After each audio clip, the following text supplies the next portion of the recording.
Okay, this is an early kind of start for the part one of the KhoodeelaarTV Channel, world exclusive diagnosis of Fleet Street. And we are actually continuing with the sources and the contents of the Scum on Sunday. It's all opera now. There is serious evidence of Brenda, Queen Elizabeth II, playing an active role in creating a hostile idea and hostile attitude towards Harry because he married Meghan.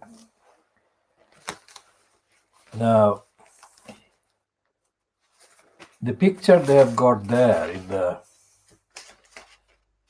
two-page spread of the Sun, whether it has been photoshopped or not, but the look on Brenda's face, even if it wasn't taken in the same group photograph and has been photoshopped to look like a group photograph, but that look actually is consistent. The look of hatred that comes across there and contempt is consistent with the propaganda, the narrative that they are running through Fleet Street against Harry and Meghan. And what is happening there, also on the same page 5 of this Scum on Sunday.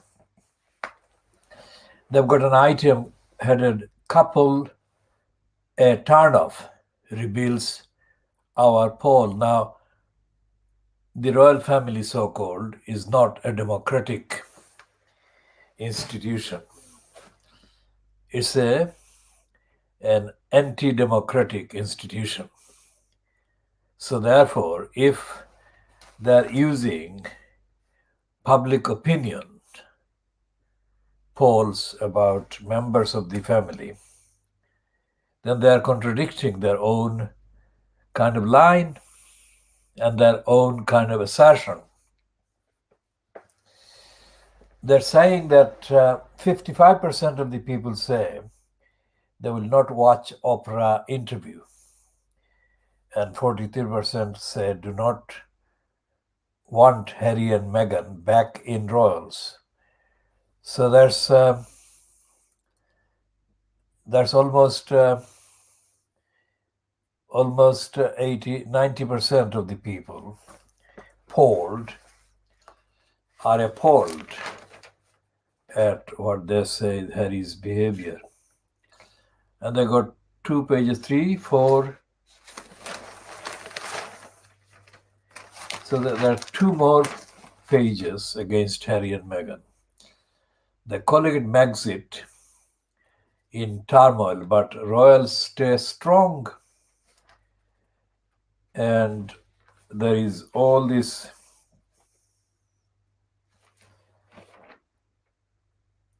poisonous, tenuous kind of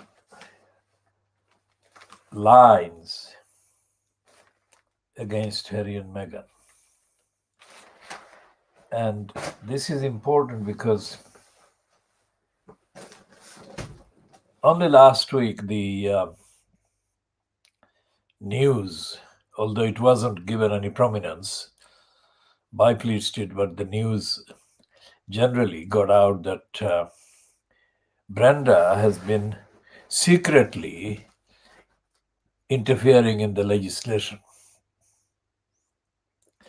especially legislation that affects the private wealth. She is a multi-billionaire. So if that is the case, then the charade that Brenda is only a constitutional monarch and does not interfere in politics is exposed once again as a lie. So this is serious stuff. So where is the Labour Party in all of this? I mean, where is the Labour Party's stand in relation to the state of the constitutional monarchy, supposedly? There is no hint, there is no evidence that the Labour Party has got any stance at all. And when Keir Starmer launched a kind of typically corrupt and, quote, sober kind of relaunch of the Labour Party by suggesting or by stealing slogans from the Clement Attlee period, as when Attlee was leader of the Labour Party, immediately after the Second European World War. And Starmer has been described as being a disaster by people who have said that in more than 100 years of the Labour Party's existence, there has been no such kind of deliberate, intentional submerging of the Labour Party into the darkness and the dark hole, which is what is happening with the Starmer frontage.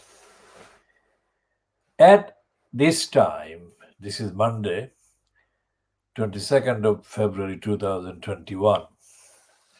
Things change in politics quite fast, but as at this time, it is quite possible to set up a scenario against the Conservatives by imagining Ed Miliband as the leader of the Labour Party. Now, how many people have been thinking about this, I don't know. And there is no evidence of any kind of discussion publicly about Ed Miliband replacing Keir Starmer.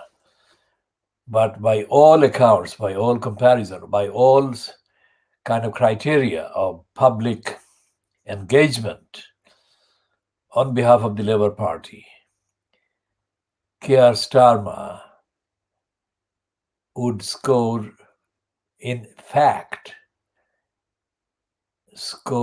about 10% out of 100, and Ed Miliband would score about 80%, and 10% would be confused or undecided among the Labour Party supporters. The seriousness of the evidence of the Conservatives lying to the kind of society, to the public, to the electors, to the so-called United Kingdom about all the major issues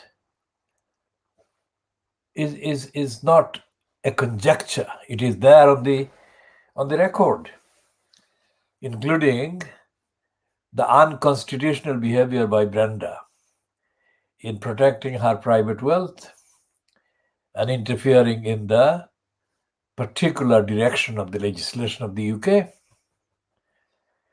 And Brenda, who has been kind of given over the top promotion and praise by Fleet Street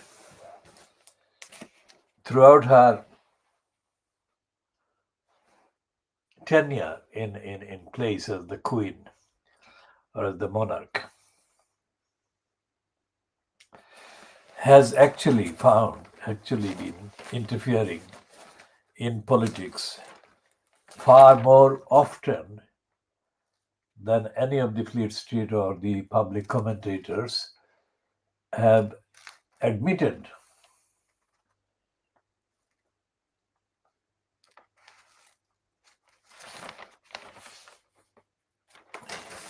Now, this thing about July is devoid of any substantial relevance or reference to the effectiveness of the vaccine. But they are claiming that the vaccine is working. But they're not giving the evidence. They're not publishing the facts about how many people are getting infected every day, how many people are getting admitted into hospital, and how many people are kind of being left without any recovery. And they're not giving the evidence of the age groups, and they're not giving any evidence of the details of the where the virus affects people. This is the second calendar year, and the newspapers are full of references to the virus, to the COVID-19, and now in a lunatic propaganda way to the vaccine. All about the virus, but not the facts about the virus. Think about that.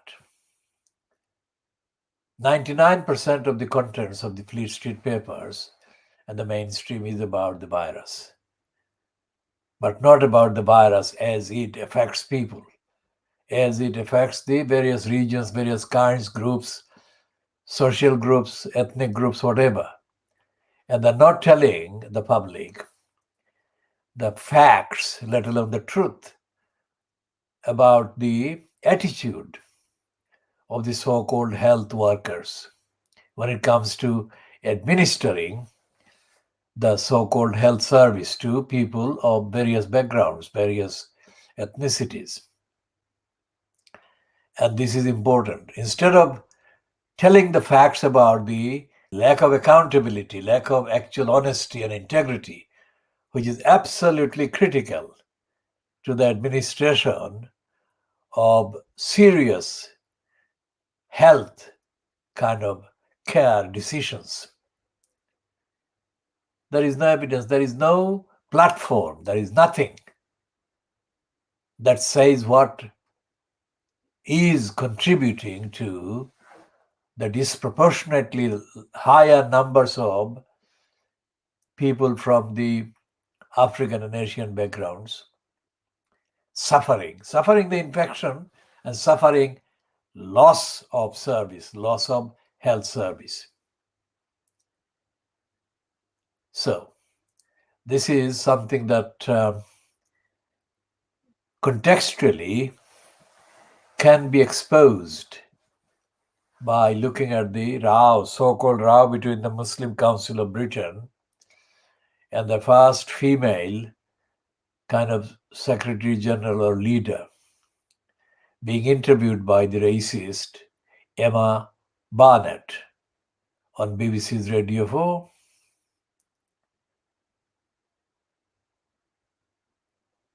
Because when they say that the Muslim community generally suppresses women in terms of numbers and in terms of the public persona as seen in the West and by the West, that is correct. Or what the anti-Muslim attitude and outlook that fosters or perpetuates that statement or that narrative leaves from the consideration, from the calculation is the fact that overall the equation between women and men in Muslim societies actually depends on other factors that are not acknowledged as being part of the equation between the genders in the West. And the other thing, for example, when it comes to things like administering severe or capital punishment for offenses in the Muslim societies, I say that The punishments that the proponents of the capital punishment in the Muslim societies support and defend, those punishments cannot be Islamic, because the society as a whole has to be Islamic. Every part of the administration has to be in accordance with Islam before any of the major capital punishments can be administered or allowed to be practiced. That is, again, something that the Western critics of the Islamic culture and Islamic kind of faith miss out or leave out or deliberately, intentionally neglect to mention. Because it is not as simple as saying that, for example, it has been said for many years that people who commit theft have to have their arms amputated. That's a major capital punishment. But that leaves out all the other considerations as to what the society's obligations are to the person in poverty or persons who are pushed or forced to commit theft for economic reasons, to alleviate poverty, to escape poverty and hunger. So while the hostile anti-Muslim Western narrative leaves out the details, the Muslim communities themselves leave out the details. So there is a huge gap. So Princess Latifa of Dubai, if she is still alive, the United Nations made a belated kind of tokenistic call this week, demanding that the Dubai government, that is the father of Princess Latifa, provide proof of life that the girl has not been, or the young princess has not been murdered. And so far, we have checked the internet and there is no news about any response from the Dubai so-called government to the United Nations demand published in the last, let's say, 48 hours, that Dubai provides proof of life that Princess Latifa is still alive. Whether she has been murdered already and an excuse created about the cause of the, quote, death is not going to force the Dubai government or the father of the victim, Princess Latifa, to change course. Because unlike the attitude shown by the Western countries like France and the UK, the USA, Canada, which claim that women in Muslim societies are in great danger and are abused or murdered quite frequently. They don't do that. These countries or these societies, or Fleet Street, for example, do not report on the day-to-day. They don't report on the week from week to week or month or for years. And the only reason why Princess Latifa has been in the news in the last few days has been because of a white woman who is her friend and another friend of hers who is probably living somewhere in the West have made public calls. The general kind of statistics is that in Muslim countries, women are murdered almost every day. Women are raped, murdered, abused every single day.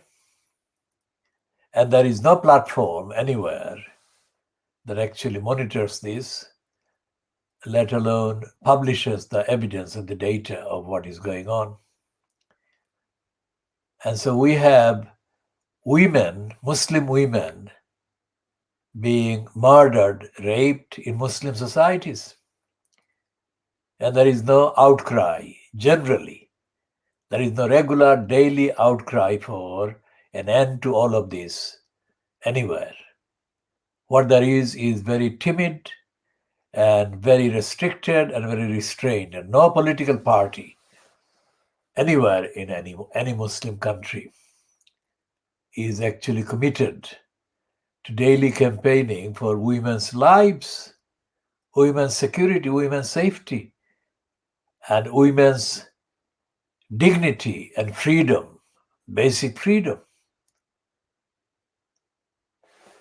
So when the Fleet Street devote the entirety of their main front pages to attacking Harry because he married a black woman, half black woman. I mean, they do that out of hatred and out of contempt and out of prejudice, out of bias. And they're doing that under the direct personal leadership of Brenda the monarch. There has never been any such campaign, even for 1 week, by Fleet Street in defense of the hundreds of thousands of Muslim children, girls, and women being violated. That never has been. Brenda has been enthroned for 60 plus years, and there has been nothing by Fleet Street, even one day, in defense of the Muslim girls and Muslim women being raped, murdered, abused, imprisoned, tortured by Muslim people in Muslim countries. So when they say that they're concerned about Muslims in China, for example, the Uyghur Muslims are being raped, murdered, massacred, and they have been the victims of these for long, long years. The West, the Fleet Street has ignored all of the evidence until suddenly it became politically useful for the British to refer to the Uyghur Muslims. And that's it. They refer to the Uyghur Muslims in a backhanded way, not in the way that the rights of the violated Muslim Uyghurs or Uyghur Muslims demanded. They used the Uyghur Muslims as a footnote, as a part of the propaganda against the Chinese regime for other purposes, not to defend or uphold the rights of the Uyghur Muslims. And the same thing happening with the Burmese coup staged by Aung San Suu Kyi against herself as a diversion from her genocidal crimes against the Rohingya Muslims.